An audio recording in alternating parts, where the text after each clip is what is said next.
Well, with the rains come kudos season out here in Los Angeles, ladies and gentlemen, comes as regularly as the weather. Sometimes we have a good year, sometimes not such a good year, but kudos season is the term that even people out here involved in kudos season use.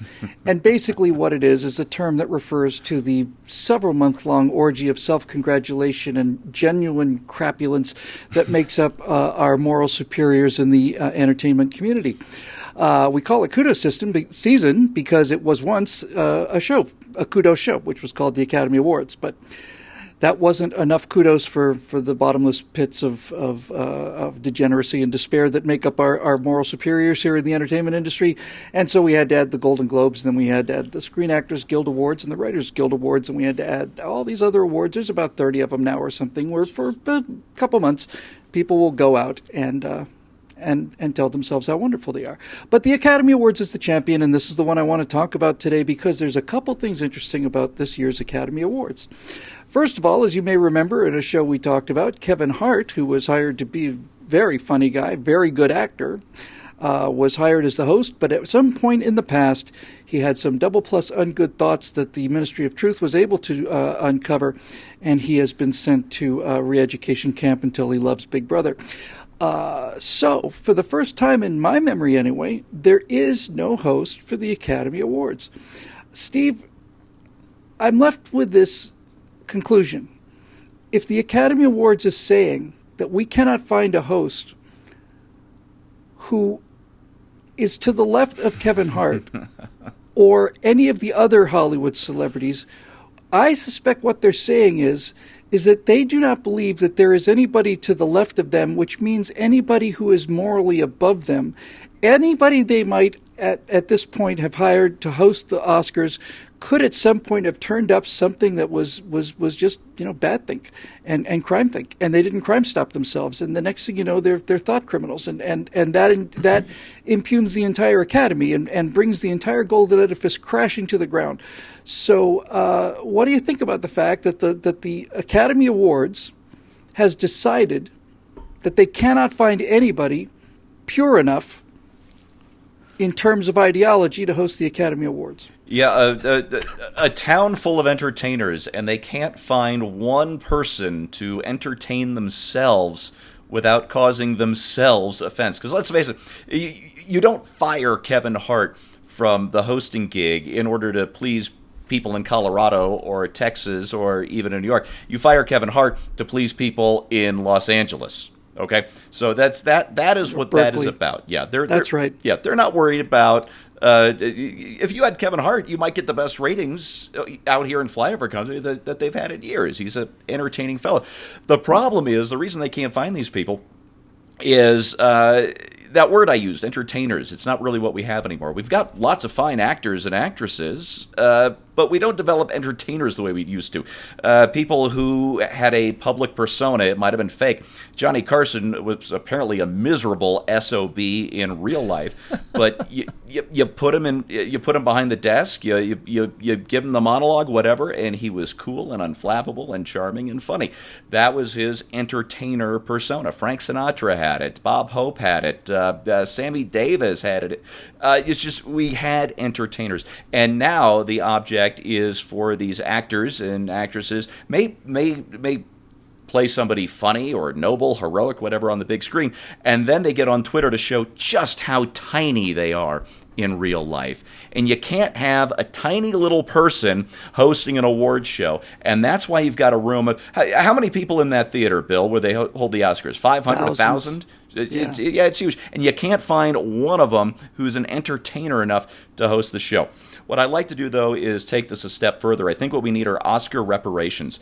Let's just start with the Best Director category, which has been won almost exclusively by white guys. You got John Huston, John Ford, Billy Wilder, Steven Spielberg. Wait, he's Jewish. Does that count as white these days? I think that counts as white. Yeah, okay. Elia Kazan, David Lean, Francis Ford Coppola, all these guys, we've got to strip their Oscars for them, especially the dead white guys. They're the worst. And hand them out to less qualified directors, or maybe guys how dare you say less qualified? What you're trying to say is to directors of color who were overlooked because of the because of the racism of the Sure, past. or even guys who have dreamed about making a motion picture but never quite got around to it. I'll get to that in a minute. Scott, I'm going to ask you a question about this, the fact that they're very, very, very proud of their diversity. They say the numbers are improving. We need to have a lot more women, obviously, because we don't have enough women yet in these various awards and so on. But we've got a Mexican and we've got a black guy and we've got and we've got Lady Gaga and look how good we are now. This thought just entered my head, Scotty, and next time you come and visit, I will drive you past there because you will not believe it, but it is absolutely true. Several years ago, the Academy Awards, which used to wander around town like a homeless person ejected from Santa Monica looking for a place to stay, was finally given a permanent home in the Kodak Theater right there in the center of Hollywood. Is that the Dorothy Chandler Pavilion? That's the not Kodak anymore. Theater. That's where it used to be. Yeah. No, it's the Kodak Theater, and it's right next to Mann's Chinese, and it's right in the heart of Hollywood. When you go to the Kodak Theater and see the structure that was built in order to house the Academy Awards, Scott, the architecture, so help me God, is Babylonian. They have the winged lion gods everywhere, and it is constructed in the style of Babylon. I leave this to your entire imagination. Roll with that. But I realize, my God, when you get down to it, Scott, I just think it's a mistake having well, first of all, it's a male figure, and that's clearly not fair to the women. He's holding a sword, and that's also warlike and aggressive and stuff. But seriously, Scott, when you get down to what these people are actually made out of, it should have been a golden calf, shouldn't it? I mean, isn't that what they should be giving out? Well, it's kind of... It wonders me, as my Pennsylvania Dutch ancestors would say, that an industry that has been lecturing us for decades about our racism and sexism has somehow not gotten to the point yet where they have equality in their own industry. Isn't that a startling thing? How is it possible? I had mentioned during our backstage members only episode this week a movie I just saw called The Upside with Kevin Hart and Bryan Cranston, and it was actually a nice little ensemble, great script, great movie, loved it. If I had to go back and look at that and say, well, who was the best actor in that picture? Kevin Hart, no question. I mean, they were all great. They all did a terrific job, but Kevin Hart carried that picture on his rather muscular shoulders. And so the American public is ready for Hollywood to be what it says it is. It's Hollywood that's not ready to be what it says it is. And that's the shame of Hollywood is not that they've done bad things in the past. We've all done bad things in the past. The shame of Hollywood is that they've spent for a long distance into the past, they've been lecturing us about doing those same bad things, that we're supposed to avoid those things. Now, I think we have gotten to the point, and we talked about this a little bit in our backstage episode, where we really have to be so careful that the Academy Awards, I think we should just rename them the Academy Attaboys. And everybody should get one, as Bill pointed out in our backstage episode. I have a couple of recommended awards for the new Academy Attaboys ceremony. Best Supporting Actor in a Box Office Flop. I think that there are people who certainly intended to make money but did not, and yet should not be overlooked. Best Intention Try at Beautiful Cinematography. I think that we should recognize that, because there are a lot of people out there who really mean to make a beautiful picture and aren't always able to enjoy the fruits of that. And then Best Actor in a There Are No Small Roles, Only Small Actors role. And I think that we should recognize the actors who just flit across our screen for mere moments and yet are completely overshadowed by Tom Hanks and Meryl Streep. I mean, who are these people that they deserve any more attention than the rest of us? Mm-hmm. So, all kidding aside, it's laughable that these people who are our moral superiors have somehow been unable to live up to their own expectations for us. And yet, it's so very human. Just behind that wall over in that direction lies Hollywood, and nowhere will you find a more wretched hive of scum and villainy.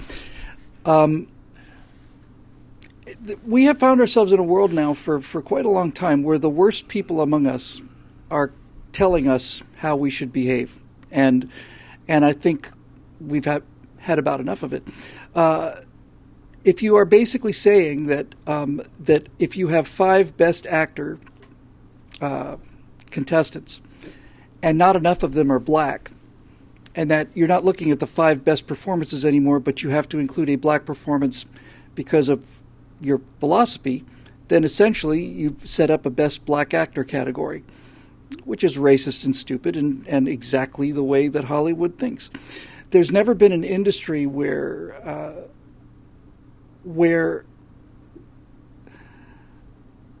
I can't finish the sentence. It's beyond my ability to finish, having been a part of in orbit around it for a long time. But let me just suggest one thing. One of my listeners on the Stratosphere Lounge show said something I thought was the most brilliant thing I think I've heard in a very, very long time. Hollywood is a bastion of leftism. Hollywood is a bastion of socialism. Hollywood stars, every one of them, talks about income redistribution. Matt Damon says you should raise taxes on me and I'm rich. They always talk about income redistribution, the fact that they get paid by their production companies and so on. We'll just let that slide for a second. But since they're such socialists and since they're such keen students of fairness and fair play, and since the entire idea of saying that one thing is better than something else is anathema to the left, you can't say Western culture is better than the Taliban. How dare you make a judgment like that? I don't say my viewer in the Stratosphere Lounge says, why don't we apply this basic philosophy to the Academy Awards? Everybody who's nominated wins Best Actor, just as an example. How can you say that one performance is better than another? That's all a matter of personal preference. So if you've got 5 people, they all go up there and get the Best Actor award. But then, of course, the problem becomes, what about the guy that came in 6th or 7th? What about those guys? I'm dealing with Best Actors just as an example. It applies to all other categories. So I think really, in order to be fair and consistent, you have to say that everybody who had a lead role, every male who had a lead role in a movie gets the Best Actor Oscar, because anything else is judgmental and smacks of discrimination. But then the problem is, of course, there are people who have been actors in movies that are not made in the English language, and who are we to decide that those performances were inferior just because we didn't see them or understand them or anything. So I really think that everybody who had a lead role in any movie in the world should be on stage to receive the Best Actor Oscar. As a matter of fact, when you really, really get right down to it, there are brilliant actors, and I've known many of them who either didn't have a performance this year, or maybe they've never actually been in a movie before.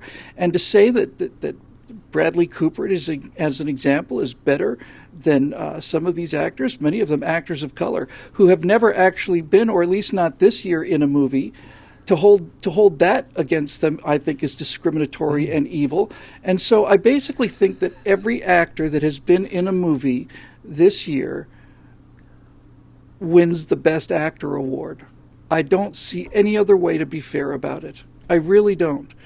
And if you think I'm joking, I'm not. This is the end result of their philosophy. Don't you find it ironic that the people who are calling for the most redistribution of wealth, who talk about themselves as the champions of the poor, who talk about themselves as the champions of the oppressed, who lecture us on our moral failures all the time as Republicans and conservatives and Trump supporters, don't you find it odd that these people spend hundreds of thousands of dollars on dresses to wear, on endless, enormously expensive events where they sit around and compete to see who is the more beautiful and who is the best of the best of the best of the best of the best? I don't know. It seems a bit hypocritical to me, but, I'm just stuck with this burden of logic, and it makes my life in Hollywood practically unbearable. The fact that they don't have a host look, it's finished. It's done. Nobody cares anymore. Nobody cares.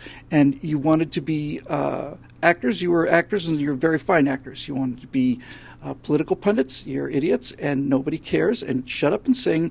And since you're not willing to do that, I am going to YouTube, and I'm looking for new talent from people who haven't yet considered themselves the center of the universe and erected a Babylonian temple to themselves, no fooling, upon which yearly a golden statue is bestowed upon the most noble of the noble, the most beautiful, and the richest one of all. Kind of writes itself, doesn't it? That'll do it for this edition of Right Angle, brought to you by the members at BillWhittle.com. Very few people are putting this message out to very large numbers of people, and if you'd like to be one of them, we'd love to have you. We've actually made it easier to sign up. You no longer have to have a degree in cryptography in order to become a member, and we're working on getting that straightened out right now. So until next week, for Stephen Scott, I'm Bill Whittle. Thanks for joining us.